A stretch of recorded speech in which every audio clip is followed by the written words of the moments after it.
There's a moment in every doomed campaign when reality breaks through propaganda, when hard numbers shatter comfortable lies. For Nazi Germany, that moment came in a frozen Belgian town, surrounded by thousands of fuel cans the enemy didn't even bother to save. This is the story of the greatest supply capture of the war, and why it proved Germany had already lost.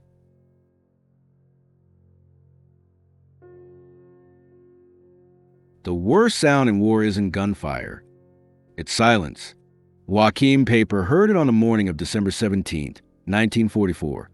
The kind of silence that comes when a 700 horsepower Maybach engine stops turning over, when transmission gears cease grinding, when the mechanical heartbeat of a Tiger tank simply stops. He was 29 years old, one of Hitler's golden boys, youngest regimental commander in the Waffen-SS, holder of Germany's highest decorations, veteran of campaigns from France to the frozen hell of the Eastern Front. And at this moment, leading what was supposed to be the decisive spearhead of Germany's last great offensive, his command tank was dead in the road outside a town called Hansfeld. Not destroyed by enemy fire, not crippled by mechanical failure, just empty. The gauge read 0. The reserve tank read 0. Every vehicle in his column was running on fumes or already silent. Around him in the pre-dawn darkness of Belgium's Ardennes forest, the most powerful armored formation Germany could still assemble, 67 tanks, nearly 150 half-tracks, 5,000 elite soldiers, sat motionless, paralyzed not by American defenses, but by something far simpler and far more damning. They had run out of gas.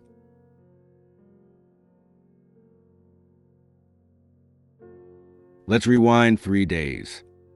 To understand what Peiper discovered, you need to understand what Germany was attempting, and why it was impossible before it even began. Operation Watch on the Rhine, what the Allies would call the Battle of the Bulge, was Hitler's last roll of the dice. The plan, smashed through weak American positions in the Ardennes, raced to Antwerp, split the Allied armies, force a negotiated peace. Audacious, ambitious, desperate, and built on a foundation of mathematical impossibility. In the final briefing before the attack, General Sepp Dietrich, commander of the 6th SS Panzer Army, told Peiper something that should have ended the operation right there. Your fuel allocation will get you 50 miles. Antwerp is 65 miles away. You'll need to capture American supplies to reach your objective. Germany's master plan required its most critical spearhead to capture enemy fuel just to complete its mission. This wasn't strategy. It was desperation dressed up as boldness. Peiper understood logistics. He'd learned on the Russian front that modern war runs on petroleum, not courage. He knew a Tiger tank consumed 2.5 gallons per mile in combat. He knew his column would burn through its allocation in hours, not days. But orders were orders. And perhaps, if they moved fast enough, struck hard enough, the Americans would break and flee, leaving their supplies behind. That was the hope. The reality waiting for them was something else entirely.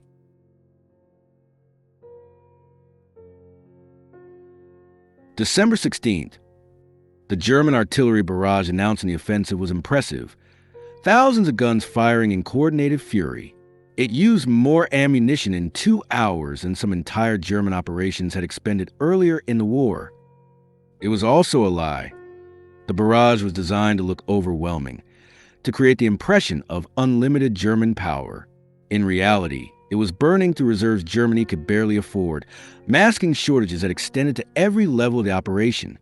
By the time Peiper's column finally started moving, delayed by traffic jams, narrow roads, unexpected resistance, they'd already consumed hours of precious time and gallons of irreplaceable fuel. At a crossroads called Lanzerath, 18 American soldiers from an intelligence platoon did something the German planners hadn't anticipated. They fought back, hard, for 10 hours, while tanks and half-tracks idled, engines running, fuel burning, the whole massive spearhead consuming gasoline just to sit still while 18 Americans with rifles held them at bay. When they finally broke through, Peiper checked his fuel status. 20 miles covered, 40% of fuel consumed.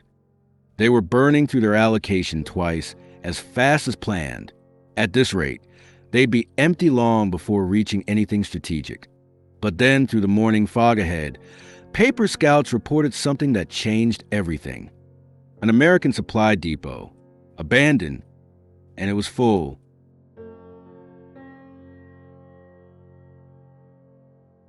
Hansfeld wasn't much, a small Belgian town, a minor American position.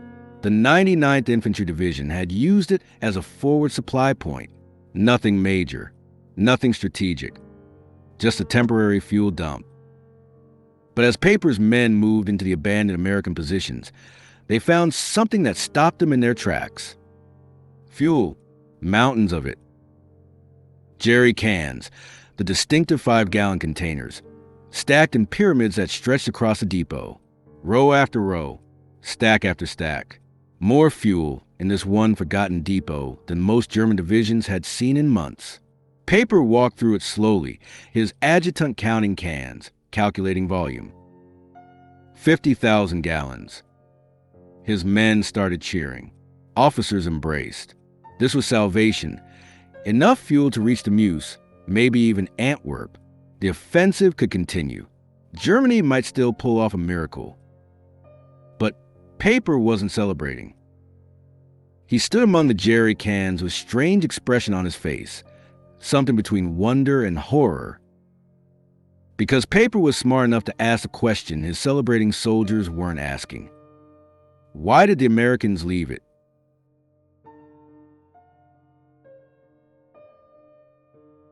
While his men frantically refueled vehicles, Peiper entered the depot's administrative building. Inside, American staff had fled so quickly they'd left everything. Coffee still warm in cups, half-eaten meals on desks, paper scattered across tables. Peiper picked up a shipping manifest. His English was excellent, part of what had made him valuable to German intelligence in his earlier career. The document told a story. This fuel had been refined in Texas, shipped by rail to New York, transported by tanker across the Atlantic to Liverpool, ferried across the English Channel to Normandy, trucked 400 miles inland to this temporary depot in Belgium. 6,000 miles, 6 weeks. For fuel the Americans had just abandoned without a fight. Peiper read the document twice, then crumpled it slowly. His adjutant, Hans Gruhl, found him standing there, staring at nothing. Obersturmbannführer? Peiper held up the crumpled manifest. Do you know what this means? Gruhl waited.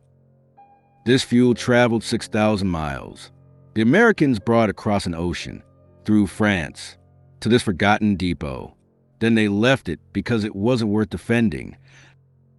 He paused, looking at his adjutant. What does that tell you about how much more they have?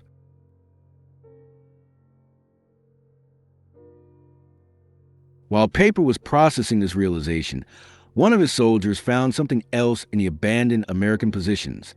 A stack of stars and stripes, the American military newspaper, dated December 15th, 2 days old. The headline celebrated something called Pluto, Pipeline Under the Ocean. A new fuel pipeline from Cherbourg to Verdun had just opened, capable of pumping 300,000 gallons per day.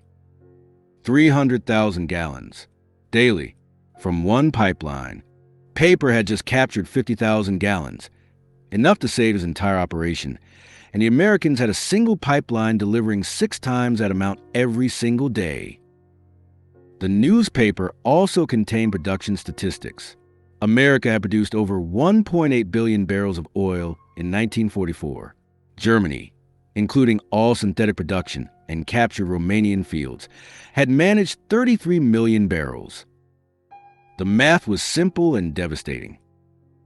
America was producing 50 times more petroleum than Germany. Not 50% more, 50 times more. The Americans could afford to abandon 50,000 gallons because it was no thing to them. A rounding error, the amount they burned in routine operations every few hours. Peiper sat down heavily on an abandoned American desk chair. His men were celebrating the greatest supply capture of the campaign. He had just realized Germany was fighting a war it had no possibility of winning.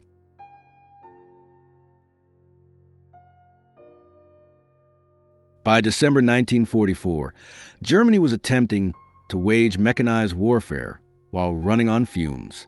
Allied bombing had destroyed 90% of Germany's synthetic fuel production. The Luno Works, once producing 175,000 tons monthly, was managing 5,000 tons.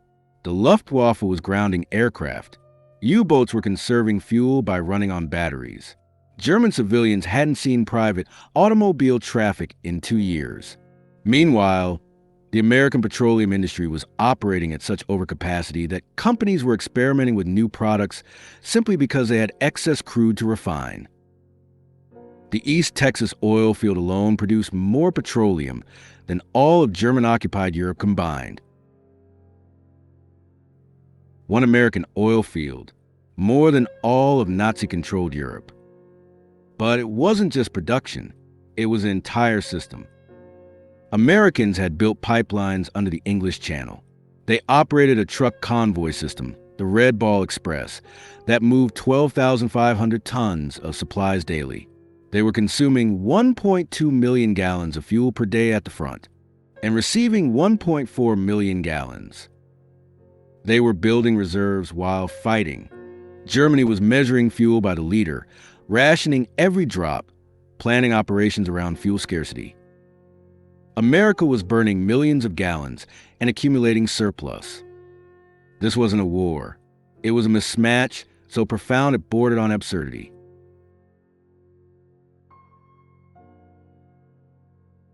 Peiper pushed his column forward, freshly fueled, racing toward the Meuse. By evening of December 17th, his spearhead reached Stavelot, another American supply dump. This one was major. 2 million gallons. If Hansfeld had saved the operation, Stavelot would guarantee success. With this much fuel, they could reach Antwerp, complete the breakthrough, split the Allied armies.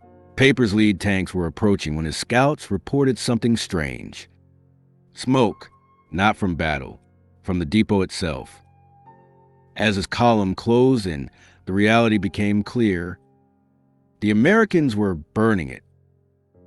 Captain John Brewster of the 291st Engineer Combat Battalion had received word of the German advance. His orders were unambiguous. Destroy the fuel before it could be captured. Brewster's engineers had worked quickly, pouring gasoline trails between the stacks of jerry cans, setting charges, preparing white phosphorus grenades. They lit it off.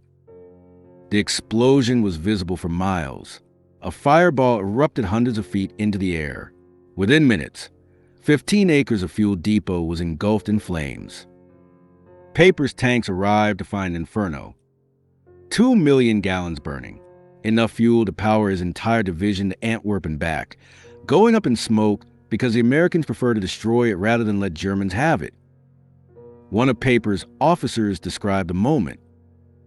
The Obersturmbannführer climbed onto his tank turret and just watched.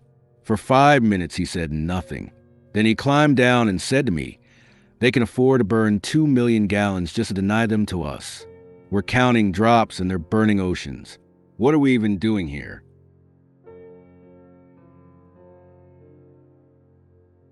What happened at Stavelot was happening across the entire Ardennes front. At Troisponts, 1.1 million gallons destroyed. At Spa, 2.5 million gallons burned. Across dozens of smaller depots, millions more consumed in flames rather than risk German capture. In total, American forces deliberately destroyed over 8 million gallons during the first week of the German offensive. 8 million gallons. More than Germany had allocated for the entire operation. The Americans burned more fuel denying it to Germans than Germany had available to fuel its last major offensive. Let that settle in. This wasn't battlefield tactics. This was abundance so overwhelming that the Americans could treat millions of gallons as expendable. They could afford losses that would have paralyzed the entire German military. Back in his command vehicle, Peiper received reports from across his spearhead. Fuel consumption was exceeding projections. Captured supplies weren't enough to offset the burn rate. The promised resupply convoys weren't getting through. Allied aircraft were destroying them. On December 20th, he received a radio message that ended any remaining hope. Fuel convoy destroyed by Allied air attack. No resupply possible. Continue with available resources. He had perhaps 8,000 gallons left. The Meuse River, his objective, was 30 kilometers away. The math was simple. He didn't have enough fuel to get there, and even if he somehow did, he'd be out of fuel with no way to continue the offensive or retreat.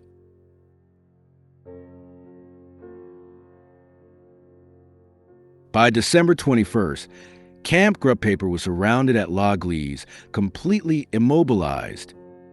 Not defeated in battle, not outfought or outmaneuvered, just out of gas.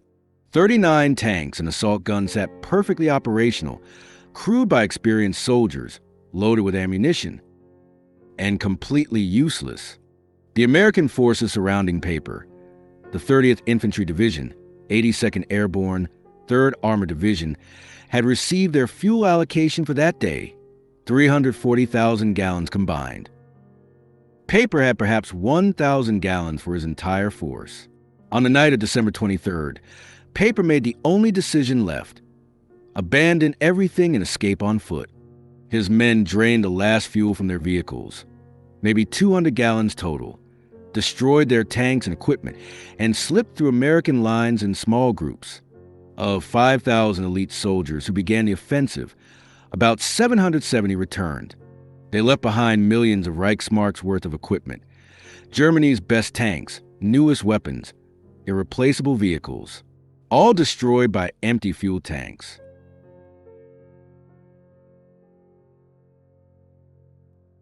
News of what happened to Camp Peiper spread through German command like a contagion.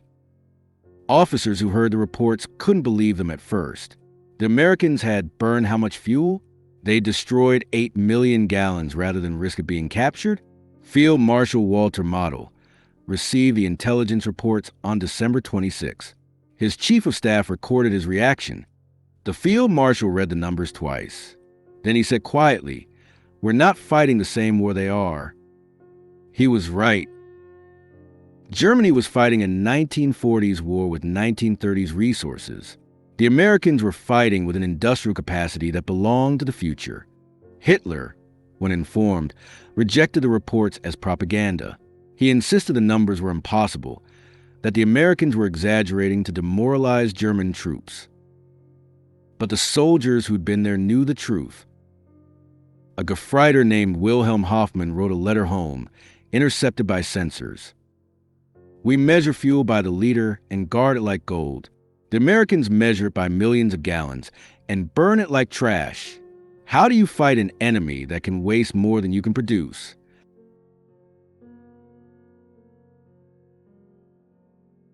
The Battle of the Bulge continued for weeks after Peiper's failure, but the outcome was never in doubt. Germany lost 100,000 men, 800 tanks, 1,000 aircraft. But more devastating than the physical losses was the psychological damage. Every German soldier who witnessed American abundance, who saw the casual waste, the endless supplies, the ability to destroy what Germany would have died to possess, understood on a visceral level that the war was over, not because of German tactical failures or American battlefield superiority, but because of something more fundamental. Germany was fighting an industrial superpower with the resources of a medium-sized European nation. It was like bringing a knife to a gunfight, except the gun was actually a tank. And behind that tank were 10,000 more tanks. And behind those were factories producing tanks faster than you could count them. The numbers tell the story. During the Battle of the Bulge, Germany consumed approximately 2.8 million gallons of fuel, much of it captured from Americans. During the same period, American forces consumed 267 million gallons. Nearly 100 times more. That ratio that overwhelming disparity, decided the war more than any battlefield brilliance or tactical innovation.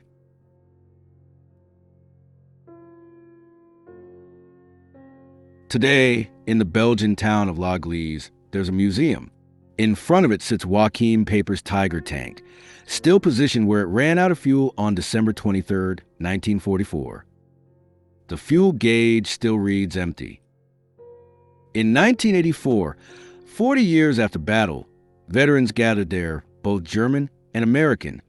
A former Unteroffizier named Karl Wertmann stood beside the tank with Roy Anderson, a retired American staff sergeant who'd fought to capture L'Église. "We always wondered why you stopped," Anderson said. "We assumed it was some tactical reason." Wertmann laughed, a bitter sound without humor. "We stopped because we had no fuel. You people were burning millions of gallons to keep us from capturing it. We were counting individual cans. How were we supposed to fight that?" Anderson was quiet for a moment. "You know what's strange? We never realized you were that desperate. We had so much we never even thought about it running out." That exchange, that moment of mutual incomprehension, captures the entire story. One side measuring by the gallon, fighting for every drop, the other measuring by millions, with so much abundance they didn't even think about scarcity. One side celebrating the capture of 50,000 gallons as a miracle. The other casually destroying 8 million gallons because it was strategically convenient. The outcome was never in doubt.